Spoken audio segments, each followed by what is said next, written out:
Hello, my name is Savannah, and today we will be talking about when to do free work and when not to do free work. In case you didn't know, in the world of creative work, whether that's graphic design, illustration, art, and even marketing, there's this trend of people not paying for that work. They offer exposure. There's this huge backlash against that practice. But actually, let me argue a different point. Free work is not evil. Free work is what actually built my graphic design business when I was in college. I think what people don't get is when you do free work, you have all of the leverage and you should be taking advantage of that shit. The founder of Zappos, Tony Hsieh, he and a friend actually helped redesign the entire website of their local Chamber of Commerce for free. The reason why they did that was because of exposure. There's a TED Talk by Charlie Hone. I think it's literally called Why You Should Work for Free. He actually reached out to people he really admired, like various bloggers and entrepreneurs that he loved, and offering 2 weeks of work. And with that, he actually gotten in with this circle of influencers, and now he's got his own business, he's got his own book, he's got a very popular blog. He's able to make a living because he worked for free in the very beginning. Dropin, who is one of the most renowned contemporary graphic designers, has even admitted like more than half of his logos he does for free. And you know, yours truly did a couple of projects in the beginning for free. With Tony Hsieh doing the Chamber of Commerce site, I mean, he was very deliberate in who he would provide that free work to. He knew that the Chamber of Commerce is going to be linked and connected with all the local businesses. Also now, with that in his portfolio, it gave him a lot of credibility. With Charlie Hone, I love that he gave specific things that he was willing to provide for free, but also put a time limit on it. And I think as creatives, we get stuck because we don't put limits when we agree to free work. And Dropin, he likes just helping out his buddies and helping out organizations, nonprofit. And as a result, he has this mind-blowing plethora of a portfolio. So my friend Sarah Lauren, she's a big graphic designer here in Atlanta. She says that the times when you should do free work is that work is for your friends. And she also adds, real friends only, like people you actually see on a regular basis. You should also only do free work when the client doesn't have a really big budget, but they're super nice and they let you kind of make it your own. You have full creative control.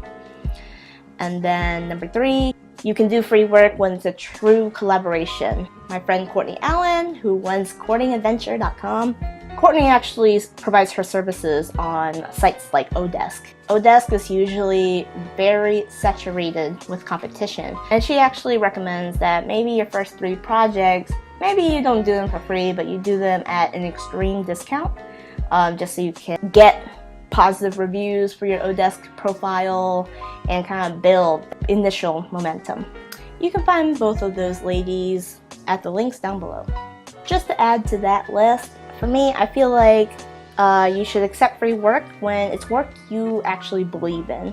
And again, full creative control is really important.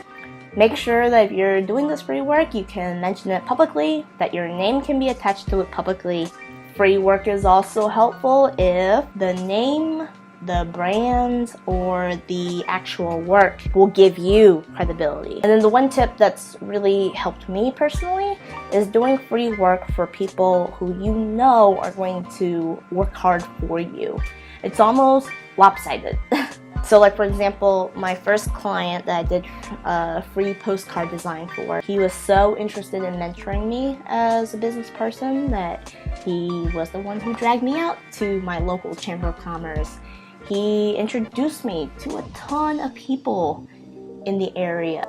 And over the course of 3 years, I had a very healthy roster of clients.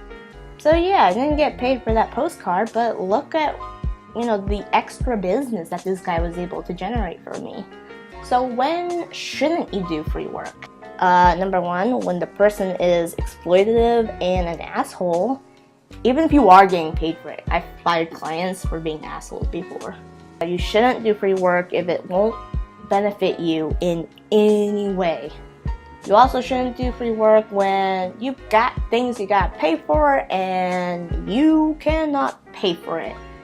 Don't do free work if the project's not gonna get you to the next level, however you define that.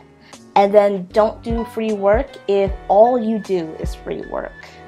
For me, Kamikaze is a passion project. I'm lucky enough to have a 9-to-5 with a stable income that allows me to pursue a passion project like this. But even though I'm not rolling in the dough, I get to meet super cool people at conventions. We now have a reader base, and it's really cool to create something that people actually consume and care about and worry about and root for. That's really rewarding as a creative.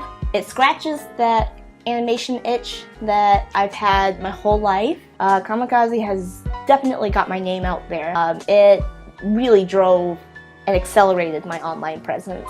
And also, this is an ego thing. I just really like being a part of something big. Kamikaze actually fulfills me emotionally and mentally and creatively on so many levels. If you're working for free or if you're not compensated immediately, you should be able to dictate the terms of your involvement. My last word of advice to creatives who offer free services to any extent is don't let the client divulge that they got it for free. Because then it's just going to cause this expectation that, oh, all creatives can offer things for free. It just doesn't help or benefit the creative community as a whole.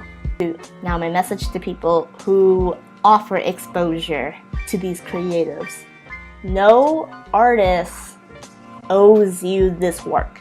You need the artist more than they need you. In fact, paying them is probably much easier. If all you have to offer is exposure, really think about what that means. Are you going to be hustling for this artist? Are you going to mention them and name drop them every moment you can? Are you going to try to get your clients or your customers or your partners to hire this creative? Do you have brand recognition right now that the artist can benefit from? Do you have a following that will benefit the artist? Are you going to let the artist drive the creative project? The thing is, beggars cannot be choosers. They are offering a service completely pro bono to you. And while it should be a collaboration, you can't boss them around. It's not right. So it's simple. Don't be a butt. I hope this has helped some people understand, when to provide free services versus when not to.